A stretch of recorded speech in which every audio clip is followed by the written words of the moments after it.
There we go. Thank you. Okay. So for this one, we're discussing task 2. Yes. Okay. I went ahead and already put my peer reviews online for you guys. I don't know if you've received them yet, but a lot of what I wrote for yours is a lot of reflecting that I was doing over the tasks. Mm-hmm. And so that's what I've been spending time doing, actually revising, because I feel like I've come to understand all the information a little bit better now that I've done more reading. Okay. Can I, where did you post our peer reviews? Are they posted back on week 3? They're posted underneath your task 2 assignment. Okay, so that's on week 3. Okay, gotcha. Okay, what I did, I used the form. Yes. I can see, and I filled in all the information, and I saved, and I put it as a document so you could go in and open and read the notes. Okay. Well, looking at the information, well, I'm sure since it was a rough draft, and I haven't went in and actually made any changes to mine yet. Mm-hmm. I haven't. So, we had a grade from 4, 3, 2, 1. And what I did is, say, for instance, if you didn't have all of your information that was required, instead of just saying a 1, I'll put a 2. I put an X under the 2, saying, you didn't have maybe a graph, or you didn't have your sources. And that's how I went about grading the peer review. Now, I did both Paula's and yours, Stephanie, and they both look pretty good. Stephanie, you were missing a graph. I didn't see a graph for yours. But hold on, as I'm talking, I'm having to flip through your stuff. I didn't see a graph, so I just made a note. I did not see a graph, but your agenda looks very nice. Mm-hmm. I think I attached my graphs to my appendix. I saw those. Let me go check. Let me double check, because I could be wrong. But it's okay, because I'm going to redo all of that, because I've gone back and reflected, and even looking at Paula's data, her data looks at the entire 5th grade team, and I thought that's what I need to do. And so what I'm deciding on doing is I'm going to go back and I'm going to look at the entire 6th grade team, and my focus is going to be on fiction versus nonfiction text. So I'm going to change it up a little bit, but I just, in my gut, I had that feeling that, okay, well, this looks good, but then I'm like, no, it needs to be something as a more school-wide that can be assessed, and then, look at interventions and so forth, not just for myself, which was what I was doing. Right. I think for those tasks, it does make it a little easier if you open it up to either your grade level or your school. Right. That way you have more data to use. So. Right. And the only thing I'm struggling with is getting all the teachers to give me the data. Right. But I liked. That might be something you may have to go to your administrator for. Right. And say, hey, I need this data for my class, and I'm sure they won't have a problem getting it for you.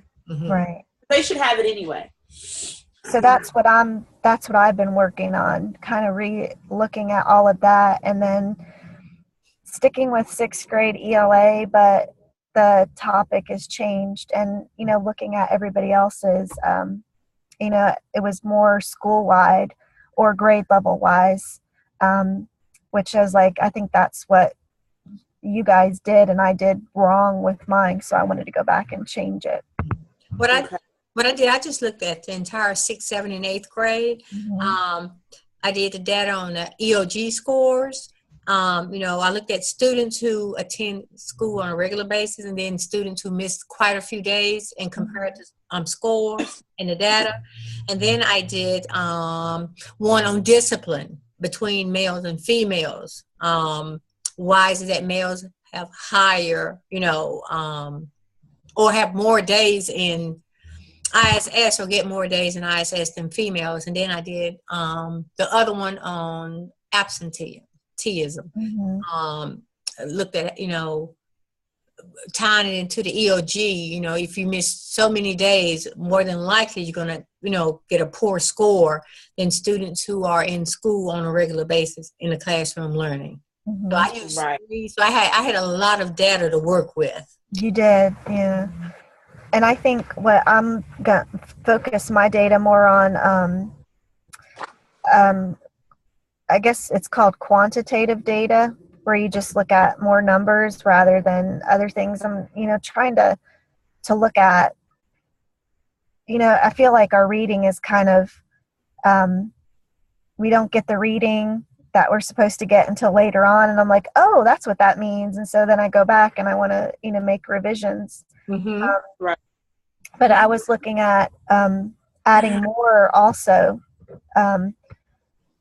Last year's 5th grade EOG levels compared to where they're at now, possibly even classroom grades as of right now, like in semester 1, what their semester 1 grades look like.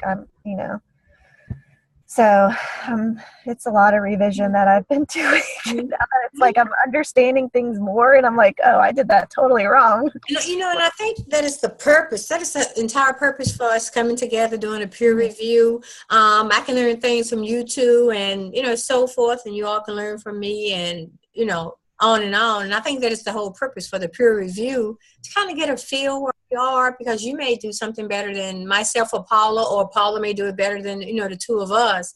So, we're going to make some changes. Well, I have to say that I was impressed with you guys, both of your graphs, because mine is kind of off center and it's just not, it doesn't look good. So I think that's where I'm going to start, is trying to make my chart that I included look better, because I took it directly from SchoolNet, and it was just hard to, I was just having a really hard time with getting it into the paper. I seem to be having that issue a lot. Was it things into the paper? The graph you're pulling it from somewhere else. Right. The graph I'm so sorry. The graph that Paula you're talking about, is it the one that had all of that different data with the your benchmark? I wasn't even sure if anybody would understand what the data was. Yeah, I get it, because I've seen those before. Good. Okay. It was a lot. So I think I'm going to start there. I'm going to really work on that. And of course I need to clean up my grammar, and that's always an issue. So well, I'm a grammar teacher, so you definitely helped me out with that. That's what I told you guys. Take my comments, please.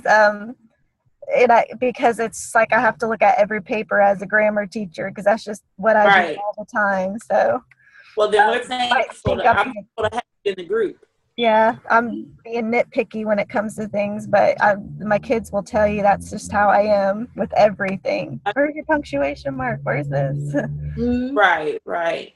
Now, is it with your data, are you trying to figure out what type of graph to use, or just how to put that data into something?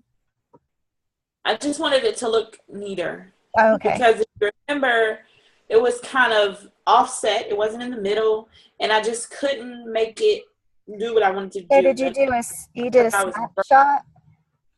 Was it I did something called a snippet or something like that. I was at school and I was rushed, so. Right, and I think what you do with that, if you do the double click, you can go to it's where it's formatted, and just like with any graph, you can move it around and. Okay, so I might need to turn it into a PDF. But I find Excel I did my graph through Excel, and they said somebody's internet connection is unstable. Who is that? Okay, well, it's back now. I did mine through Excel, and I thought it was, it was easier going through Excel, because you just click, click, click, click, and there you have it. Numbers, and I found Excel to be kind of easy to do the graph. And I do, and I've done, both ways, where you can even go into Microsoft Word and through Excel. Yeah. So I just need to play around with it, I guess. Take some time. Mm-hmm. So one of the things along with what was the data that you used, what was the other thing that was part of the paper? Because I don't have my paper sitting. Oh, I included our 5th grade master schedule that we use. Okay. Because I was talking about how kids get checked out early or come in late, and then they're missing key parts of the day because they're like, we do science at the end of the day, and that's like kids are getting checked out at 2:00, and we're still in science at that time. And so if you're getting checked out twice a week at 2:00, then you're missing a big chunk of science every week. And I thought that was a very important part to include in that task. Because it hurts their grades, it hurts their performance. When they take those benchmarks, it's like, well, if you had been here for those other 40 minutes of the week, we probably covered that and you missed it. Mm-hmm. Well, that too, and with me, my struggle is my EC class is 7th period, the very end of the day, and they're done. Right. They're done. So I have to make, I try to be as engaging as I can with them, and they're very social. So we do a lot of collaborative activities, but it's a struggle. Like even today, it being Friday and 7th period, I tried, but they were so done. They were fried, I think, by the time they got to me. I do have in front of me the actual task too. And that's what, I don't know if I'm going to put it up in front. Yes. When I go through the rubric, that's what I've started to look at now. And that's where I'm noticing that I've missed so many different things that I know that there needed to be data. And then Can I ask you what page that is? What page? It's in the syllabus. There's no page number. So you kind of have to. Oh, wait, there is. At the very page 14. 14, thank you. I'm sorry, you can go ahead. That's what I've been looking at as I've been going through the rubrics. Mm-hmm. Right. To look and see, what we have. But now, if you look at week 2, I don't know if you all make your week 2 schedules out right here. For week 2 packet, they have test 2 notes. And it tells you everything. I found this thing saved. That's informative too. Okay. Yes, it's in the week 2, January 23rd through the 29th, and it has test 2 notes, and it tells you step by step what you need to do. What is data? Who is the data presented to? Oh yeah, I see that. How did the data help? The notes that Dr. Todd gives us. Is that what you're? Yes. Yes, and I went through step by step. I love that. And it says include at least 3 sets of data. Data presented. It tells you to do the tables, graphs. This thing was just wonderful. It is. That'll be great. The video. So it's what I use. I just went step by step and followed it, and it was wonderful. Now, one of the things I do think that's a good resource. I use that too. At the very last sentence where it says task description, it mentions it is also strongly recommended that all forms of diversity in the need population is carefully considered and discussed in the narrative. So I was looking at some other people's work, and I think what they're asking us to do there is kind of give demographics, which I know you guys did. I know because Paula was talking about how where you work, it's like a Hispanic population and low income or something that you gave a number or percentage about the free or reduced lunch. Yes. And that's what I need to find out. I don't know how much what they want to see. Like, do they want us to break it down into, race, the socioeconomic, where you look at the free or reduced lunch or what? But that's what I was missing. I noticed in mine. And I think they just wanted us to, just briefly touch on that. That my school has, a certain percentage of white students, a certain percentage of black, a certain percentage of Hispanic, and social economics. But I think you just kind of like touch on it briefly. Just as an entire school, you think? well, I would have to say, well, I did my school because it was, to me, I did everything 6th through 8th grade. Yeah. So I think it would be best to do the entire school. So you know how many students are maybe getting reduced lunch. Right. Are you at a Title I school? I am. Are you too, Stephanie? No, I'm not. Right. So that might make a big difference for you, because if myself and Ann, we're both at Title I schools, then that tells you quite a bit of information. Right, and I work at a school of choice. Okay. It's a classical school, so everyone who attends our school applies. Oh, okay. Right. So I mean, that's something I think I noted that in either my first task. So you could also, but that would be great. The reasons are applying to that school. Like what's drawing them to that school. And then it'd be great to know how many African American students do you have there? How many Hispanic students? How many white students do you have there? That would be excellent. Okay. And I did talk to my principal about it, and she was like, "Oh, I have the information in my head. Let me give it to you." And she never got back to me. Oh God! So I have to keep bugging her, I think, about that, because I think that would be an important. The largest population at our school is African American, and then we go to, of course, white, and then I think we have a few Hispanic and Asian. Oh, but where I live, the largest population is African American students, I'm not trying to sound conceited or anything, but our middle school is the top performing middle school in Cumberland County. Wow. Yeah. So, but we're smaller also. Our population is small because we're tiny, classical school. But I think that's you have in your typical class. 25. Really? That's a lot. It is. Yeah. My EC class is actually my largest with 26. It was 27. See, my largest class is 25, and then I have 21 here, 22, 20. And that information would be great for your task too as well. Like, we didn't know that, but that's good to know. You need to know that right. You're right. I think that's good. Yeah. Yeah. You have an interesting situation. We all do. Yeah. Yeah. I mean, we all, I think, have really neat things to look at. But now that I see, I would have never thought of that. Right. Average class size.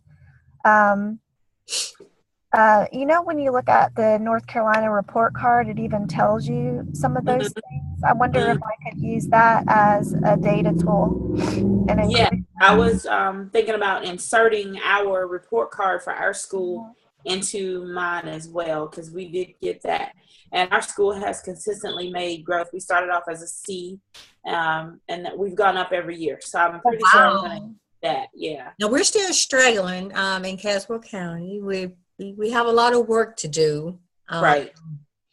I like the school, I really do, but we do have a lot of work to do, So to bring up some of that background knowledge is great, because you don't know what type of school it is. My clinical coach came and met with me yesterday, and she was just kind of blown away, and she thought our school was so big. And to me, I'm like, really? No. Our school is, but we're connected to the middle school as well. So it does look like, oh wow, it's huge. I guess it is, and they're adding on a wing to both sides, so it's going to get even bigger. So I think it would just be awesome to go and visit schools, because you just don't know what they look like and how they're set up. So just that background knowledge is great. Okay, have we covered pretty much, because we're on a time restraint thing here? Yeah. No, we have a good start. I have the free Zoom, so they don't give you a lot of time. Oh, I think I can get a good start with my revisions now, and see how I can make it better. Yeah. And then I know task 2 is due or task 3 is next week. Yeah. Needs assessment, which I think is is really going to be easy for us, because now it's kind of like, okay, the ball is rolling. Right. Yeah, Right. and I already outlined what I'm doing for the needs assessment. Yes. So I hope that goes together kind of quickly. Yep. Yes, that sounds good. I think we're on the right track here. So, task 3, principal as a technology coach. So, and they're talking about some of the topics that need to be included. Okay. For task 3, ways in which technology should be used to enhance. We said, no, that's something else. No, you are right, because I think what they want us to do is talk about, implementing some technology in part of our ways that we're going to help improve. Right. Talk about role models, motivator, cheerleader, facilitator, leader of learning, and it's all right here on this little sheet. Okay. I think we're on the right track. Too bad for us. No, we just need to I guess it's due Thursday of next week. So I want to start working this weekend. I mean, I've looked at it, but I haven't really put pen to paper. Right. So I'm gonna start looking at it this weekend. But I think we're doing fine. Let me see. I think we all have all of our assignments turned in. I think we're all up to par. So we're doing pretty good on this team. Yeah. We just so the only thing we need after this is the links to the videos, and we put that with our peer reviews, right? Right. Okay. I would struggle with that this weekend, and I'll have it to you before midnight Sunday. Okay. Okay. I appreciate you, ladies. Thank you. Thank you. Good night. Okay, good night. Bye. Bye-bye.